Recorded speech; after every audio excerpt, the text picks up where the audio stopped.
Chers amis de la presse nationale et internationale, chers camarades militants et militants, alors que je m'étais proposé de m'adresser aux Ivoiriennes et aux Ivoiriens, ainsi qu'aux amis de la Côte d'Ivoire, le samedi 28 janvier 2017, à l'occasion de la cérémonie de présentation des vœux du parti, l'actualité politique et sociale m'oblige à tenir ce point de presse pour me prononcer au nom du FPI sur les graves événements que vit le pays depuis le début de l'année. L'année 2017 commence mal. Dans la nuit du jeudi 5 au vendredi 6 janvier 2017, comme vous le savez, une mutinerie a éclaté à l'état-major de la 3e région militaire de Bouaké. Cette mutinerie était dirigée par un groupe de militaires ex-combattants des forces armées des forces nouvelles, intégrés à l'armée nationale dans le cadre du DDR et de la réforme du secteur de sécurité, après la prise de pouvoir de M. Alassane Ouattara. Dans la journée du vendredi 6 janvier 2017, le mouvement touche la ville de Daloa qui abrite la 2e région militaire. Des coups de feu éclatent au 2e bataillon d'infanterie, situé au quartier Orly 2. Les militaires arrachent des voitures des particuliers et des véhicules de service public. La panique gagne la ville. Les commerces ferment et les populations se barricadent. Du vendredi 6 au samedi 16 janvier 2017, la mutinerie se propage aux principales villes du pays abritant des casernes militaires. Korogo, Daoukro, Diéné, Ma, Abidjan, Bondoukou, Duekwe, Mangolo, Djiglo, Tabou, Taï, Yamsoukro, Touba, etc. Le lundi 16 janvier 2017, aux environs de 17h, les médias internationaux confirment que le paiement est effectif. Des virements bancaires ont été effectués au profit des bulletins. Comme il fallait s'y attendre, la décision de satisfaire les revendications des ex-combattants des forces nouvelles déclenche la réaction des autres entités de l'armée, notamment des ex-forces de défense et de sécurité.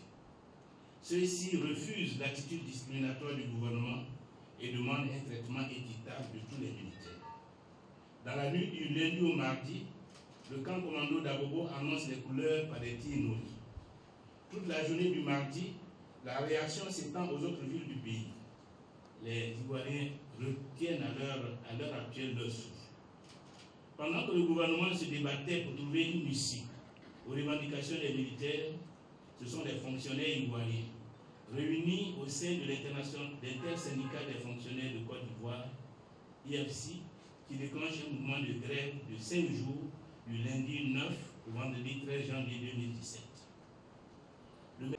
À ces revendications s'ajoutent celles spécifiques du MIDD et de la FECI. Le message que ces événements véhiculent est clair.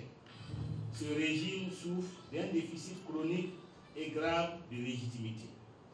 D'où les actes de défiance, à travers les grèves incessantes accompagnées d'actes de violence, les attaques contre les symboles de l'État, la désaffection des populations vis-à-vis de la vie politique et des processus électoraux, l'impuissance du pouvoir à apporter une réponse politique, éthique et républicaine aux revendications présentées par les uns et les autres, l'enlisement du pays dans la crise et l'aggravation de la situation.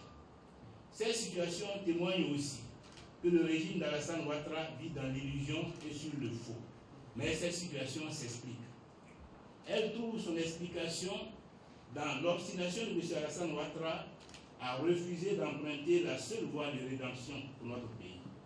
La voie que je lui propose avec insistance depuis 2013, celle dans laquelle il invite la communauté internationale à travers les multiples résolutions des Nations Unies, celle qu'attendent avec impatience nos compatriotes, c'est-à-dire la voie de la réconciliation nationale et d'une paix durable en Côte d'Ivoire. Alassane Ouattara a échoué. Il a échoué à réconcilier les Ivoiriens. Il a échoué à promouvoir une justice indépendante, impartiale et crédible.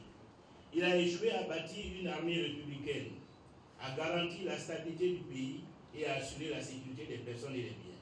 Il a échoué à conduire une saine gestion des deniers publics et à préserver le pays de la corruption, du népotisme et du clientélisme. Il a échoué à restaurer l'image et le principe de la Côte d'Ivoire. Il a divisé les Ivoiriens. Il a divisé le pays. Il vient de faire exploser l'armée. Ces choix stratégiques, dictés par le ressentiment et la soif de vengeance, ont conduit le pays dans l'impasse. Il faut en sortir. C'est lui-même qui disait en octobre 2010, à l'occasion de la campagne pour l'élection présidentielle, et je le cite, « Quand on est incapable de gérer le pays, on quitte le pouvoir. Quand on a échoué dans les grandes démocraties, on quitte le pouvoir. Quand on a été incapable de ramener la paix à son pays, on quitte le pouvoir. » Je l'invite solennellement à tirer les conséquences de sa propre logique. En tout état de cause, la gravité de la situation actuelle, le risque d'implosion que court le pays et l'urgence d'y trouver une solution définitive et durable exigent la mobilisation et l'implication de toutes les forces vives de la nation.